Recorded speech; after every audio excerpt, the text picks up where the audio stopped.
Hello all. ഇന്ന് നമ്മൾ discuss ചെയ്യുന്നത് നോൺ ഡിറ്റർമിനിസ്റ്റിക് ഫൈനൈറ്റ് ഓട്ടോമാറ്റ ടോപ്പിക്കാണ്. അപ്പോൾ നമ്മൾ പറഞ്ഞുകൊണ്ടിരിക്കുന്നത് ഫൈനൈറ്റ് ഓട്ടോമാറ്റ വിത്തൗട്ട് ഔട്ട്പുട്ട് ക്ലാസിഫിക്കേഷനാണ് പറഞ്ഞുകൊണ്ടിരിക്കുന്നത്. അപ്പോൾ അതിൽ നമ്മൾ deterministic finite automata already discuss ചെയ്ത് കഴിഞ്ഞു. അതിൻ്റെ ഫോർമൽ ഡെഫിനിഷൻ പഠിച്ചു, അതിൻ്റെ ഡിഫറെൻറ്റ് മോഡ്സ് ഓഫ് റെപ്രസെൻറ്റേഷൻ പഠിച്ചു, എങ്ങനെയാണ് DFA കൺസ്ട്രക്ട് ചെയ്യുന്നതെന്ന് എക്സാമ്പിൾ സഹിതം നമ്മൾ പഠിച്ചു. ഇനി നമ്മൾ നെക്സ്റ്റ് ക്ലാസിഫിക്കേഷൻ ആയിട്ടുള്ള നോൺ ഡിറ്റർമിനിസ്റ്റിക് ഫൈനൈറ്റ് ഓട്ടോമാറ്റയാണ് ഡിസ്കസ് ചെയ്യുന്നത്.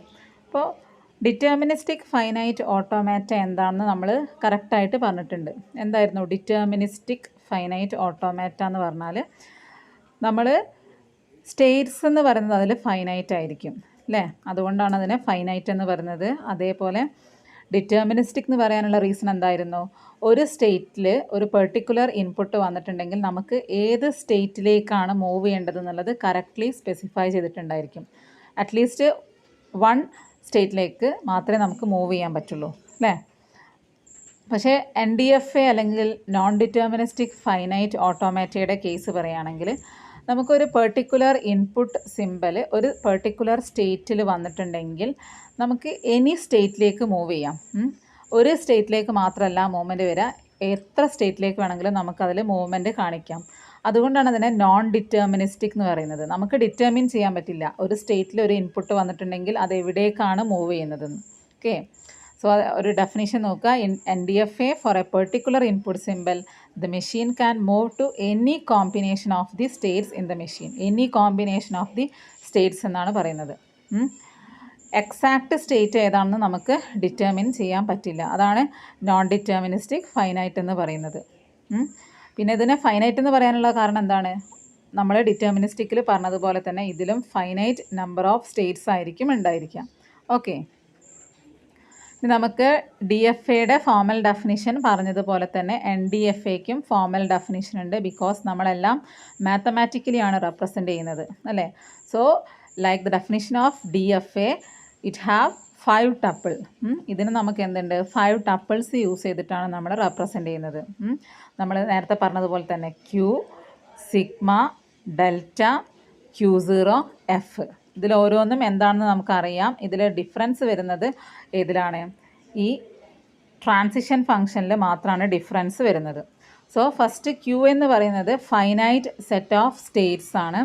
സിഗ്മ എന്ന് പറയുന്നത് നമ്മൾ ഓരോ സ്റ്റേറ്റിലും ഇൻപുട്ടായിട്ട് കൊടുക്കുന്ന സിമ്പിൾസ് ആണ്, നമ്മൾ ആൽഫബറ്റ് സെറ്റ്. ഏതൊക്കെ സിമ്പിൾസ് ആണ് നമ്മൾ ഈ ഒരു ലാംഗ്വേജിൽ യൂസ് ചെയ്യുന്നത് എന്നാണ് നമ്മൾ സിഗ്മ യൂസ് ചെയ്ത് റെപ്രസെൻ്റ് ചെയ്യുന്നത്. ദെൻ ഡെൽറ്റയാണ് ട്രാൻസിഷൻ ഫംഗ്ഷൻ. അതായത് ഒരു പെർട്ടിക്കുലർ സ്റ്റേറ്റിൽ സിഗ്മയിലുള്ള ഏതെങ്കിലും ഒരു ഇൻപുട്ട് സിമ്പൽ വന്നിട്ടുണ്ടെങ്കിൽ ഏത് സ്റ്റേറ്റിലേക്ക് മൂവ് ചെയ്യണം എന്ന് കാണിക്കുന്നതാണ് ട്രാൻസിഷൻ ഫംഗ്ഷൻ. അപ്പോൾ ഇവിടെ ഡിഫറൻസ് നോക്കുക. Transition function delta Q cross sigma, അതായത് Q എന്ന സ്റ്റേറ്റ്സിൻ്റെ സെറ്റിൽ നിന്ന് ഒരു സ്റ്റേറ്റിൽ സിഗ്മ എന്ന ആൽഫബറ്റിൽ നിന്ന് ഒരു ഇൻപുട്ട് സിമ്പൽ വന്നിട്ടുണ്ടെങ്കിൽ നമുക്ക് എനി സ്റ്റേറ്റിലേക്ക് മൂവ് ചെയ്യാം. സോ 2 പവർ Q ആണ് വരിക. ഓക്കെ, 2 പവർ Q ആണ്. ഇതിൽ വന്നതുപോലെ സഫിക്സ് ആയിട്ടല്ല എഴുതേണ്ടത്. 2 പവർ Q എന്ന് പറഞ്ഞിട്ട് പവർ സിമ്പിൾ ആയിട്ടാണ് നമ്മൾ എഴുതേണ്ടത് കേട്ടോ. Q cross sigma to 2 power Q. Here the power set of Q, അതാണ് നമ്മൾ 2 പവർ Q എന്ന് കാണിച്ചിരിക്കുന്നത്. പവർ സെറ്റ് ഓഫ് Q അത് പറയാനുള്ള റീസൺ എന്തായിരിക്കും, നമുക്ക് ഒന്നിൽ കൂടുതൽ സ്റ്റേറ്റ്സിലേക്ക് ഒരു ഇൻപുട്ട് സിമ്പിൾ വന്നാൽ മൂവ് ചെയ്യാം. അപ്പോൾ ജസ്റ്റ് Qയിൽ മാത്രമല്ല അത് കംപ്ലീറ്റ് ആവുന്നത് അല്ലേ, അതിൽ നിന്നുള്ള ഡിഫറെൻറ്റ് സെറ്റ്സിലേക്ക് മൂവ് ചെയ്യും. അതുകൊണ്ടാണ് നമ്മൾ പവർ സെറ്റ് വെച്ചിട്ട് റെപ്രസെൻ്റ് ചെയ്യുന്നത്. Then Q0 is the initial state any input is processed. നമ്മൾ ബിഗിൻ ചെയ്യുന്നത് എവിടെ നിന്നാണ്, സ്റ്റാർട്ടിംഗ് സ്റ്റേറ്റ് ആയിട്ടുള്ള Q0 എന്നതായിരിക്കും. ദെൻ F എന്ന് പറയുന്നത് ഫൈനൽ സ്റ്റേറ്റ് ആണ്. ഫൈനൽ സ്റ്റേറ്റിൽ റീച്ച് ചെയ്ത് കഴിഞ്ഞാൽ നമുക്ക് എന്ത് പറയാം, നമുക്ക് ഒരു സ്ട്രിങ്ങിനെ ആക്സെപ്റ്റ് ചെയ്തെന്ന് പറയാം. സപ്പോസ് ഫൈനൽ സ്റ്റേറ്റിൽ റീച്ച് ചെയ്തിട്ടില്ലെങ്കിൽ നമുക്ക് എന്ത് ചെയ്യാം, സ്ട്രിങ്ങിനെ റിജക്റ്റ് ചെയ്യാം. ഓക്കെ, ജസ്റ്റ് ഈ ഒരു എക്സാമ്പിൾ നോക്കുക. ഇവിടെ എക്സാമ്പിൾ എന്താ പറയുന്നത്, NFA to accept every string ending with എയിൽ എൻഡ് ചെയ്യുന്ന സ്ട്രിങ്ങിനെ ആക്സെപ്റ്റ് ചെയ്യാനുള്ള NFA ആണ് നമ്മൾ കൺസ്ട്രക്ട് ചെയ്യുന്നത്. അപ്പോൾ ഇവിടെ നമ്മുടെ ലാംഗ്വേജിൻ്റെ സെറ്റ് എന്ന് പറയുന്നത് എന്താണ്, എയിൽ എൻഡ് ചെയ്യണം. അപ്പോൾ എയിൽ എൻഡ് ചെയ്യുന്നത് ഫസ്റ്റ് വൺ A ആണ് അല്ലേ, സെറ്റിൽ വരിക.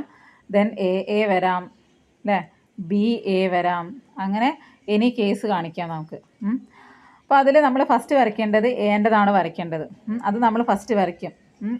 A B. ഈ എ ബിക്ക് പകരം നിങ്ങൾക്ക് എന്ത് യൂസ് ചെയ്യാം? ഇവിടെ യൂസ് ചെയ്ത എ ആൻഡ് ബി ഉണ്ടല്ലോ, അതിന് പകരം നിങ്ങൾക്ക് Q0 Q1 യൂസ് ചെയ്യാം. ഓക്കെ. അപ്പോൾ ഇവിടെ ഫസ്റ്റ് നമ്മൾ ഈ ഒരു സെക്ഷൻ നോക്കണ്ട. നിങ്ങൾ ഈ ഒരു സെക്ഷൻ നോക്കാതെ ഫസ്റ്റ് നമ്മൾ എനെ ആക്സെപ്റ്റ് ചെയ്യാനുള്ളതാണ് വരയ്ക്കുക. നമ്മൾ DFAൻ്റെ കേസിൽ പറഞ്ഞതുപോലെ തന്നെ. അപ്പോൾ എ സ്റ്റാർട്ടിങ് സ്റ്റേറ്റ് ആണ്. എ എന്ന ഇൻപുട്ട് വന്നിട്ടുണ്ടെങ്കിൽ ഒരു സ്റ്റേറ്റിലേക്ക് മൂവ് ചെയ്തു, ബി എന്ന് പറയുന്ന സ്റ്റേറ്റിലേക്ക്. നമുക്ക് എനെ ആക്സെപ്റ്റ് ചെയ്യണം. സോ നമ്മൾ ബീനെ എന്ത് ചെയ്തു? ഫൈനൽ സ്റ്റേറ്റ് ആക്കി മാറ്റി. ഇനി നമ്മൾ ബാക്കിയുള്ള കേസ് കൊടുക്കുകയാണ്. ബാക്കിയുള്ള കേസ് എന്ന് പറഞ്ഞാൽ നമുക്ക് എ വന്നാൽ ആക്സെപ്റ്റ് ചെയ്യണം. അപ്പോൾ അത് നമ്മളിവിടെ ജസ്റ്റ് എ സ്റ്റാർട്ടിങ് സ്റ്റേറ്റിൽ തന്നെ കൊടുത്തിട്ടാണ് കാണിക്കുന്നത്. ഇവിടെ വേണമെങ്കിൽ ഇവിടെ കൊടുത്തിട്ട് നമുക്ക് റെപ്രസെൻ്റ് ചെയ്യാം. ഈ ഒരു സ്റ്റേറ്റിൽ കൊടുത്തിട്ട് നമുക്ക് റെപ്രസെൻ്റ് ചെയ്യാം. പക്ഷെ അത് NDFAയുടെ എക്സാമ്പിൾ പറയാനുള്ളത് കൊണ്ടാണ് നമ്മൾ ഇവിടെ വെച്ച് കാണിക്കുന്നത്. ഓക്കെ. അപ്പോൾ ഇവിടെ തന്നെ നിങ്ങൾ നോക്കൂ, എ ബി. അപ്പോൾ ഇവിടെ എ എന്ന സ്റ്റേറ്റിൽ സ്മോൾ ലെറ്റർ എ വന്നിട്ടുണ്ടെങ്കിൽ, സ്മോൾ ലെറ്റർ എ ക്യാപിറ്റൽ എയിൽ വന്നിട്ടുണ്ടെങ്കിൽ നിങ്ങൾക്ക് ഒന്നുകിൽ എയിലേക്ക് മൂവ് ചെയ്യാം, അല്ലെങ്കിൽ ബിയിലേക്ക് മൂവ് ചെയ്യാം. അപ്പോൾ അവിടെ 2 സ്റ്റേറ്റിലേക്കാണ് മൂവ്മെൻറ്റ് വരുന്നത്. അപ്പോൾ നമുക്ക് കറക്റ്റ് ഡിറ്റർമിൻ ചെയ്യാൻ പറ്റില്ല ഏത് സ്റ്റേറ്റിലേക്കാണ് മൂവ് ചെയ്യുന്നതെന്ന്. അതുകൊണ്ടാണ് നമ്മളിതിനെ നോൺ ഡിറ്റർമിനിസ്റ്റിക് എന്ന് പറയുന്നത്. ഓക്കെ. കൂടുതൽ എക്സാമ്പിൾസ് നമുക്ക് ചെയ്യാം കേട്ടോ. ലാസ്റ്റ് നമ്മൾ ജസ്റ്റ് ഒരു ക്ലാസിഫിക്കേഷൻ DFA ആൻഡ് NDFAയുടെ ഒരു കമ്പാരിസൺ പോലെ പറയാണ് ഈ ക്ലാസിഫിക്കേഷൻസ്. അപ്പോൾ അതിൽ DFA നിങ്ങൾക്കറിയാം ഡിറ്റർമിനിസ്റ്റിക് ഫൈനൈറ്റ് ഓട്ടോമാറ്റയാണ്.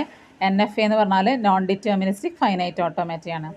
ദെൻ DFAയിൽ എന്താണ്? ഒരു ഇൻപുട്ട് സിമ്പിൾ വന്നിട്ടുണ്ടെങ്കിൽ ഏത് സ്റ്റേറ്റിലേക്കാണ് ട്രാൻസിഷൻ എന്ന് കറക്റ്റ് റെപ്രസെൻ്റ് ചെയ്യാം. NFAയുടെ കേസിൽ സിമ്പിളിനനുസരിച്ച് റെപ്രസെൻറ്റേഷൻ മാറും. പിന്നെ DFAയിൽ നമ്മൾ എംറ്റി സ്ട്രിങ്ങിൻ്റെ ട്രാൻസിഷൻ കാണിക്കില്ല. NFAയിൽ നമുക്ക് കാണിക്കാം. അതിന് വേണ്ടിയാണ് നമ്മൾ എപ്സിലോൺ NFA യൂസ് ചെയ്യുന്നത്. അത് നെക്സ്റ്റ് പറയാം. ദെൻ DFA ഡിഫിക്കൽട്ടാണ് കൺസ്ട്രക്ട് ചെയ്യാൻ. NFA നമുക്ക് കുറച്ചുകൂടെ ഈസിയാണ്. ബിക്കോസ് അവിടെ റെസ്ട്രിക്ഷൻ ഒന്നുമില്ല, നമുക്ക് ഏത് സ്റ്റേറ്റിലേക്ക് മൂവ് ചെയ്യാം. Then DFA rejects the string in case it terminates in A state that is different from the accepting state. Accepting state അല്ലാത്ത ഒരു സ്റ്റേറ്റിലേക്ക് പോവുകയാണെങ്കിൽ DFAയിൽ എന്താ വരുന്നത്? സ്ട്രിങ്ങിനെ റിജക്റ്റ് ചെയ്യാണ് ചെയ്യുന്നത്. NFAൻ്റെ കേസിൽ എന്താണ്? NFA rejects the string in the event of all branches dying or refusing the string. എല്ലാ ബ്രാഞ്ചസും അത് നിങ്ങൾക്ക് കൂടുതൽ എക്സാമ്പിൾസ് ചെയ്യുമ്പോൾ മനസ്സിലാവും. എല്ലാ ബ്രാഞ്ചസും റിജക്റ്റ് ചെയ്ത് കഴിഞ്ഞാൽ മാത്രമേ അതെന്ത് ചെയ്യുള്ളൂ? റിജക്റ്റ് ചെയ്യുള്ളൂ. പിന്നെ DFAയുടെ കേസിൽ എക്സിക്യൂഷൻ ടൈം എന്ന് പറയുന്നത് കുറവായിരിക്കും. പക്ഷേ NFAയുടെ കേസിൽ എന്തായിരിക്കും? എക്സിക്യൂഷൻ ടൈം കൂടുതലായിരിക്കും. എന്താണെന്ന് വെച്ചാൽ നമുക്ക് ഡിഫറെൻറ്റ് സ്റ്റേറ്റിലേക്ക് മൂവ് ചെയ്യാം. അപ്പോൾ ഏത് സ്റ്റേറ്റിൽ കൂടെ മൂവ് ചെയ്താലാണ് നമ്മൾ ആൻസറിൽ റീച്ച് ചെയ്യുക അല്ലെങ്കിൽ ആക്സെപ്റ്റൻസ് സ്റ്റേറ്റിൽ എത്തുക എന്നുള്ളത് നമുക്ക് ആദ്യമേ ഡിറ്റർമിൻ ചെയ്യാൻ പറ്റില്ല. അപ്പോൾ അത് കുറച്ച് ടൈം കൺസ്യൂമിങ് ആണ്. Okay. DFA requires more space, NFA requires less space. DFAക്കാണ് കൂടുതൽ സ്പേസ് വേണ്ടത്, NFAക്ക് സ്പേസ് കുറവാണ്. ഈ കമ്പാരിസൺ നന്നായിട്ട് പഠിക്കാം. കമ്പാരിസൺ ചോദിക്കുന്നതാണ്. ദെൻ നമ്മൾ പറയുന്നത് non deterministic finite automata with epsilon transition or epsilon NFA. അപ്പോൾ നോൺ ഡിറ്റർമിനിസ്റ്റിക് ഫൈനൈറ്റ് ഓട്ടോമാറ്റ നമ്മൾ പറഞ്ഞു ഡിറ്റർമിൻ ചെയ്യാൻ പറ്റാതെ ഡിഫറെൻറ്റ് സ്റ്റേറ്റ്സിലേക്ക് മൂവ് ചെയ്യുന്നതാണ് എന്ത്? നോൺ ഡിറ്റർമിനിസ്റ്റിക് ഫൈനൈറ്റ് ഓട്ടോമാറ്റ എന്ന് പറയുന്നത്. ആ നോൺ ഡിറ്റർമിനിസ്റ്റിക് ഫൈനൈറ്റ് ഓട്ടോമാറ്റയിൽ തന്നെ നമ്മൾ എന്ത് റെപ്രസെൻ്റ് ചെയ്യാണ്? എപ്സിലോൺ എന്ന് പറയുന്ന ട്രാൻസിഷൻ കാണിക്കുകയാണ്. എപ്സിലോൺ വന്നു കഴിഞ്ഞാൽ ഏത് സ്റ്റേറ്റിലേക്ക് മൂവ് ചെയ്യണം എന്ന് കാണിക്കുകയാണ്. അതുകൊണ്ടാണ് അതിനെ എപ്സിലോൺ NFA എന്ന് പറയുന്നത്. ഓക്കെ. അപ്പോൾ ഇതിൽ ട്രാൻസിഷൻ ഫംഗ്ഷനിലാണ് ഡിഫറൻസ് വരിക.